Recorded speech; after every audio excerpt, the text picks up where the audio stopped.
Back on Gerty Rude, back again, a Saturday mood. Well, here we are, it's Saturday and it's beautiful sunny spring weather. We are so lucky. We are very, very lucky to be alive on this beautiful sunny spring day. I hope wherever you are in the world it's just as beautiful for you guys, because we all deserve it, don't we? So Prince Harry is allegedly crushed as Meghan Muggle, she is a muggle, isn't she, tries to steal the limelight. Angela Levine and Nana Acquia. Well, two of my favourite ladies. Let's jump in. Let's see what's happening. Please tell Auntie Girl what's happening, Nana, because at least if you tell me, I don't have to work it out for myself because it's too tedious. Let's go. Well, probably best not to go into too much detail on that one, but it doesn't sound good. No, nothing does. Meghan Markle, on the other hand, her new Netflix series has been, well, it's hit another bump in the road. Of course it has. Oh, she started off talking about the Dr. Sharon Barker of the Centre Ballet charity, because that's still rumbling on, that debacle, scandal. I think it's a better word than debacle, really. It's a Markle debacle, as usual, and I think it's going to be increasingly a scandal. I think he jumped ship quickly, hoping that the mud thrown wouldn't stick at him, but I think the mud was thrown directly, purposefully at him rather than anybody else, so... Do you know what I mean? The reason he's jumped ship is quite telling to me, but that's my opinion. So, and then we're moving on to Meghan. As I said, she's stealing the limelight. Well, she steals everything, so why not a bit of limelight, daylight, oxygen in the room, anything, you name it, she'll have it. Producers had to dub her asking questions because she spends most of the time talking about herself. With love, Meghan sees Meghan invite famous people to her, well, it's not her mansion, but another one nearby. I know, it's so tedious.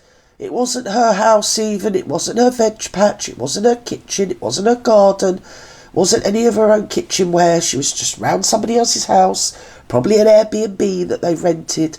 Something's not right. It's the Marklet, so nothing's going to be right, it's the Marklet. It's all a hodgepodge of bleeding nonsense. You can cook for them. And I use that term loosely, as I'm not sure she can cook or that she's any good at it, as several inconsistencies cast doubt on her handiwork being her own. But hey-ho, some viewers have pointed out that you're right, because she cooked pasta by adding it to hot water to it and putting it in the oven, and made a quiche, and despite it being a cooking programme, the quiche, what would you call it, the tartlet, the pastry, well, it was already made. She bought it, you know, darlings, in Target or wherever it is, Americans. I mean, in Britain it's like Tesco's. So yeah, she bought it and just filled it with some egg and milk and called it a quiche. So I don't know, it is what it is. Apparently the Marklet, poor little love, she couldn't run to making a bit of pastry, a bit of short crust, you know, darlings. It's basically just rubbing butter, isn't it, into flour, a little bit of salt, maybe some nice cold water. Roll it out, you've got some lovely short crust. Obviously you need to leave it to cool off in the fridge for a little while, so it all sort of ruminates, marinates and does whatever pastry does. But no, the Marklet, too taxing. So let's go. Episode mostly where's Angie? About herself. Come on, Ange. So apparently producers had to add voiceovers. In the second episode, Meghan invites Mindy Kaling, an actor in the US, to the house to learn how to make finger food and host a luxury children's party. She didn't make shit. Unfortunately for Mindy, she didn't really get a word in edgeways, as Meghan spent much of the time speaking about... I don't remember Mindy Lindy, whatever her bleeding name was, making anything, really. She was just there as the sort of fall guy for her, wasn't she, really? She said this thing about Meghan Markle, which gave her the entree to be able to, I don't know, gush forth about how she feels like a Sussex because her children are Sussexes. Yeah, that's another thing, right? That's dodgy, isn't it? If you think of it. How many of you ladies have had epidurals? Because I know I have. Yes. I couldn't walk for a good day and a half. But the Markle, because she's marvellous, she just... Do you know what I mean? Popped it out, got in the taxi and went home. So that apparently happened, in their narrative. Obviously it didn't really happen at all, but never mind. Like I've always pointed out, if the children were of the wombalacious uterine of the Markle, we've never stopped hearing about it. Honestly, she would have written childbirth books by now. She would have done. She'd be an expert on it. She'd be making documentaries on how you give birth She would. And the silence is sort of overwhelmingly a crescendo, isn't it, really? So anyway, we'll move on and see what Angela Levine... Please tell me Angie's coming soon. I like Ange. The meals she was making and telling Mindy anecdotes about her personal life. No one cares. Including one story about her science teacher, Mr. Ben, who recently died. Oh, my God. Poor Mindy. Meghan's new Shop My page went live this week as well. On her Instagram account, Meghan says, many of you have asked... Have any of you seen it? Because I'm on Instagram and I haven't seen it. I must be tapping in the wrong thing. Well, they're probably hiding it from me. They're like, don't show Gerty because she'll take the piss, you know. But I can't find her on there. But apparently she's on there uploading pictures of her beans on toast or whatever it is she gets up to. So, yeah, because she's basically... a world-leading celebrity chef now. She really is. She's lifestyle. But here you go. A little shopping to start the week. More to come. Yes. Link in bio. Yes. Red heart emoji. The page is basically promoting other companies whose items, so clothes, shoes, etc., which are some of Meghan's signature pieces, including her white linen shorts, striped shirts, various jumpers in her favourite colours. Yeah, that's another thing as well. She wears a lot of white for a woman with kids, doesn't she? Especially two children sort of under school age, you know. I must get up, wear white from head to toe. Yeah, I've got dogs, I'm always in the garden, and I've got a couple of little kids, a couple of sprogs with their dirty fingers. I'll wear white. And her beloved Yves Saint Laurent sandal slides, and it also includes several of her top makeup and beauty tips, essentials. A PR expert blasted it, saying it makes her look like a common influencer. Oh dear, she had it all. Up now is Angela Levine to discuss all these issues. So, joining me now to discuss all Angela Levine. Hello, Angela, let's start with... should we start with the kid? She's got all Eid on us. Is it Eid? I think it's Eid. Or is it just me? She's got all Hindustani. Bless her, look at her. Oh, I bet she's going to be scoffing her body weight in bleeding curry later on. So jealous of you, Ange. Oh, honestly, I'm just mixing the wrong circles, don't I, darling? Because obviously we've had this big news. It's global. Everyone's talking about it. No, what can you tell us? But whatever. Well, I mean, it was a terrible shock when last night the press got told that he was in hospital for just a little bump in the road. Right. And that he was coming back very soon home. He did come back Casey. But I think a lot of people couldn't believe that he'd seemed so well and is working so hard. It's funny that he calls himself KC3 when you think KC1 and 2 went so, swimmingly well, really, darlings. And he has got quite a few names he could have chosen, but no, he picked Charles, So there you go, it's a harbinger of doom, isn't it? Anyway, let's move on. That suddenly he still had cancer. Of course, he'd been going every week for treatment. So anyone who was but people can live a lot longer nowadays with cancer. It depends what stage they've caught, what cancer you've got. There are people that you can, live a decade with the treatment or whatever. Although all too often that's not the point, not the fact at all. And I am one of the people that knows that, and I'm sure there's millions of people out there that know that as well. It's some people are just unlucky and it takes them straight away, but other people, as like I say, it depends on what cancer it is. I think things like prostate cancer and stuff like that, you can, maybe the outlook's a bit better, and especially when you happen to be #king. Do you get me? So he's probably got a lot more par excellence treatment, hasn't he? Cutting edge, darlings, all over the world. Anything they invent, he'll be the first one. So but even so, poor old bugger, he seems to be suffering, and it's just a horrible, horrible, disgusting and outrageously rude disease. That knew that actually he's still having treatment, but nowadays they can give you cancer treatment just to keep you going, and you don't die from it and you don't get rid of it, but you can stay alive and do what you want. And I'm not a doctor, but I suspect that was similar to what he had. So he hasn't been told, that's it, you don't need it anymore, but he has got on with things. In the last 6 months, he's worked enormously hard, doing so many things. Well, he's worked enormously hard considering the prognosis and what he's going through. Obviously, if you think, he's amazing, really, isn't he? Bless him. And I think And I think having a purpose as well, and things to do, places to go, people to see, probably helps him.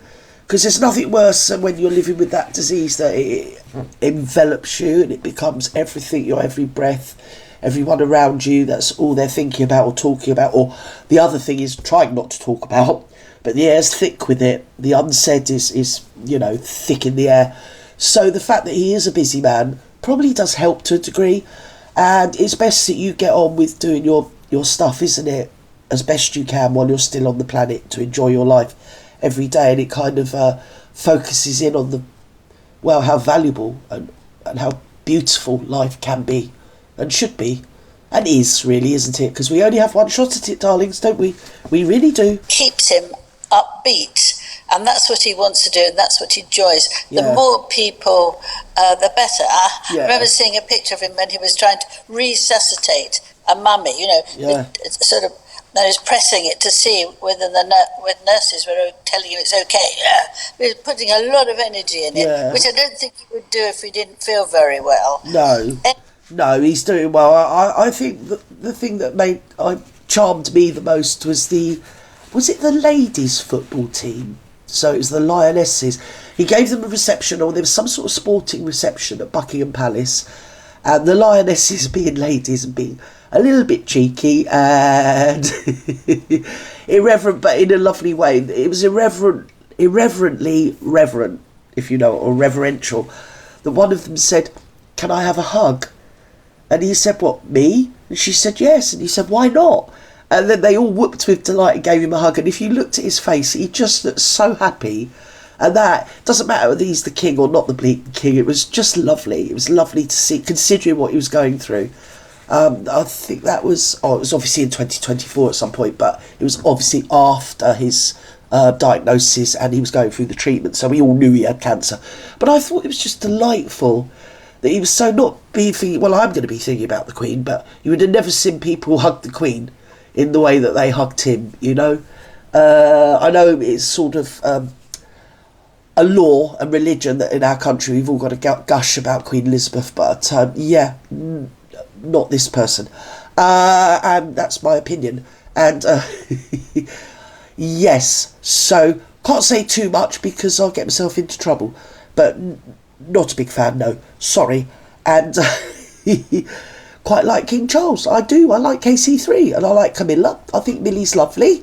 And I think we're going to get Prince William a lot sooner than envisaged. Because if you think how long his mum and dad lived, if we're thinking he's going to last that long, marvellous if he does. Marvellous if he does. But me thinketh not, you know. Which is very sad because it makes you, sort of consider your own mortality, doesn't it?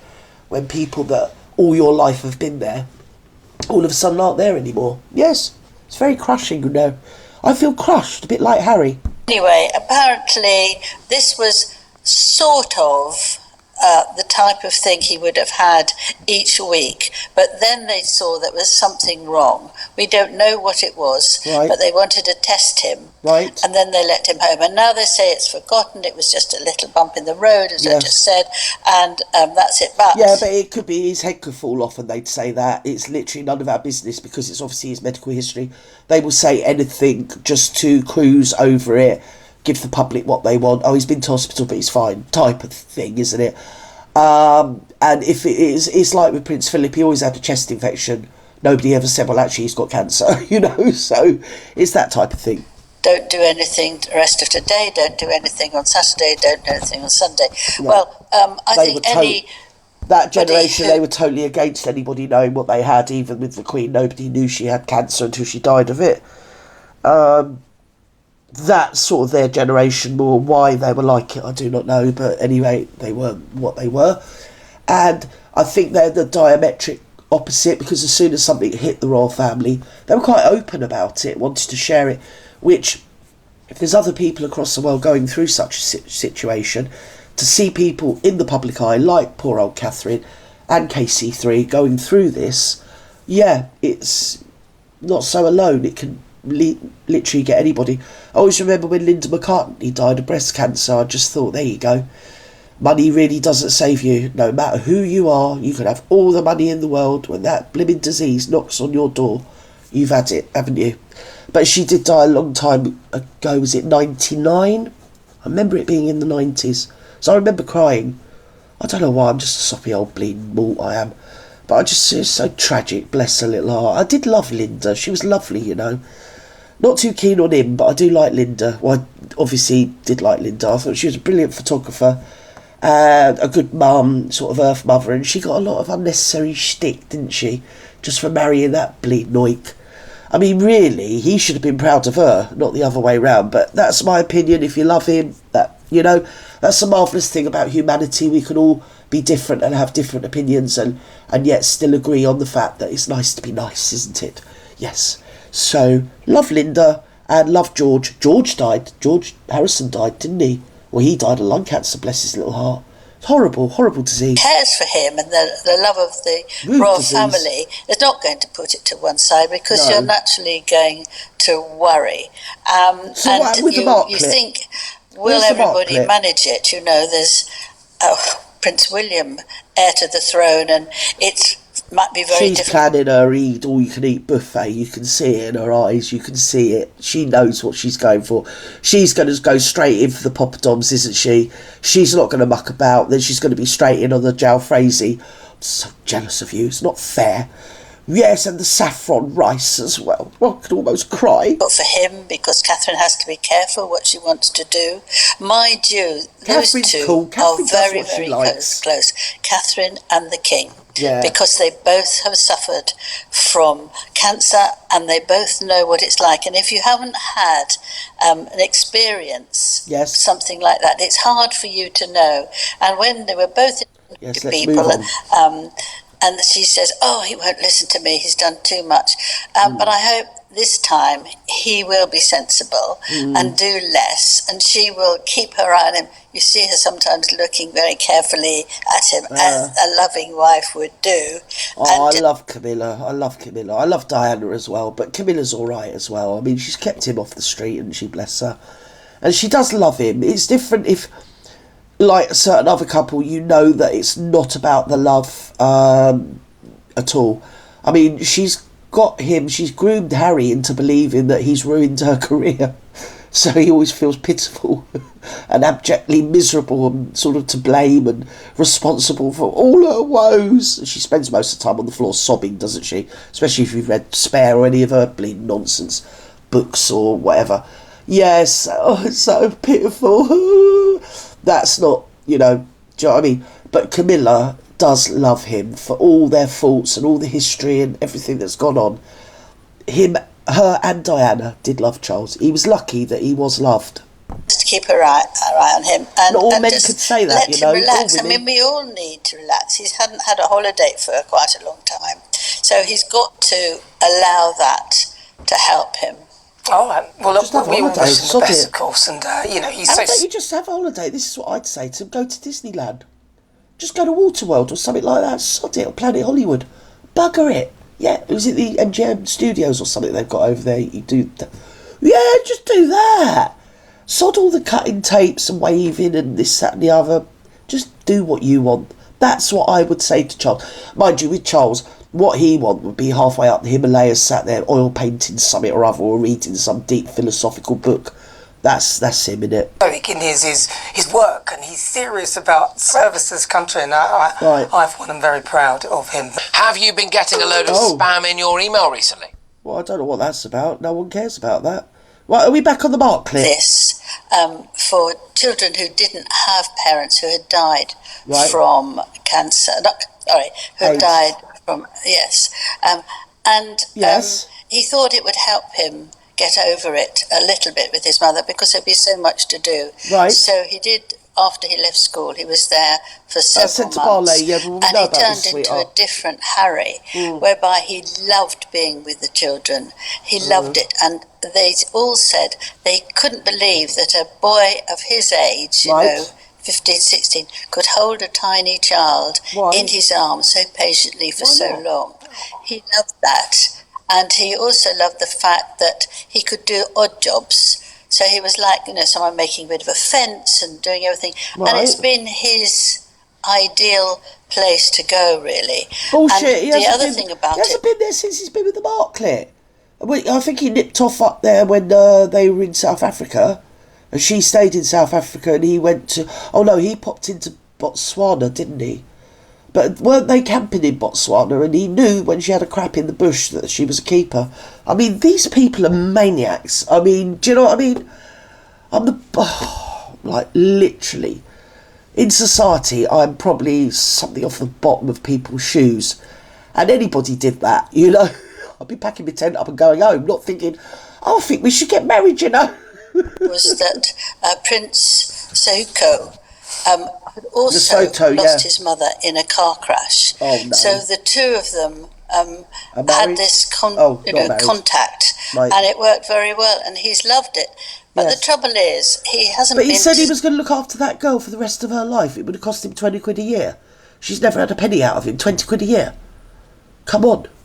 There for the last 6 years, and I think if you're living in America and you want to do something in Africa, you need to see what that place is like regularly, and do what you can. And then a few years ago, the new head arrived, very, very clever woman, Dr. Shanduka, and it was very difficult for the people who'd been part of the looking after them to manage with her. Right. They found her very difficult and sometimes really far too determined to get what she wanted. Right. There was an incident in that actually when last year there was a game of polo, and that was going to make lots of money, and that was when they lifted Meghan the at the end, she was there. Meghan at the end pushed her out the way. She didn't want her to stand next to her. I remember that picture. And the woman looked great in that dress. Did she wear like a white dress? Very White attractive. dress. Very attractive. Meghan, highly intelligent looking woman. Meghan obviously couldn't care less about that. No. I mean, she was representing the place, and she was pushing her out. She pushed her this way, that way, and in the end, Dr. Shanduka had to go underneath the award. Oh yeah, it was so embarrassing. It was so cringingly embarrassing. Because the year before, she took it for the team, hadn't she? You know what Meghan's like, she always takes one for the team. And it was with Nacho. And that was all awkward, where she was dressed up like, Audrey Hepburn hat. And got herself under the cup. And was trying to sort of clap herself with her seal bleeding flippers. And look at me, and that was all awkward. And then she mucked it up last year by pushing people out the way. I mean, it's not your polo match, it's not your charity. What are you doing up there? You're the recipient of some spermatozoa, that's it, darling. He has got a life, and he was somebody before he met you. He's still got a life while he's with you, and he'll probably have a life after you. Well, he will have a life after you. Dr. Chandrabarki, whatever her bleeding name is in charge of the charity.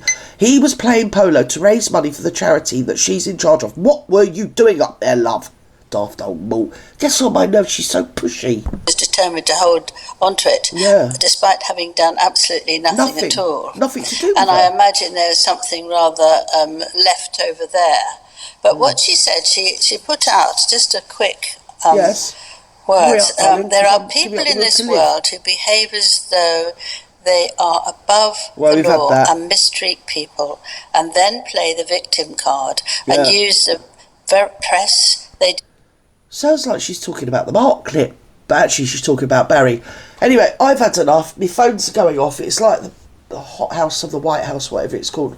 Oval Office of the White House, darlings. With pings and zaps and ringing bells. So I better leave you, love you and leave you. This is absolute crap, this video, but I've tried. Do I get like a C- for effort? Yeah, I think I do. Anyway, I love you and leave you wherever you are in the world. Enjoy your Saturday evening, enjoy your Sunday because it's Mother's Day. Don't forget, if you're in Britain, the clocks go forward an hour later tonight. So I'd advise everybody to actually get to bed an hour earlier. So when you get up, it will be like you haven't actually... Because I hate it. They robbed me of an hour. Bleeding cheek, innit? And I have to wait till autumn, then I get it back. Yes, I make the most of it as well. I do. I think we all should. Right, bye-bye now.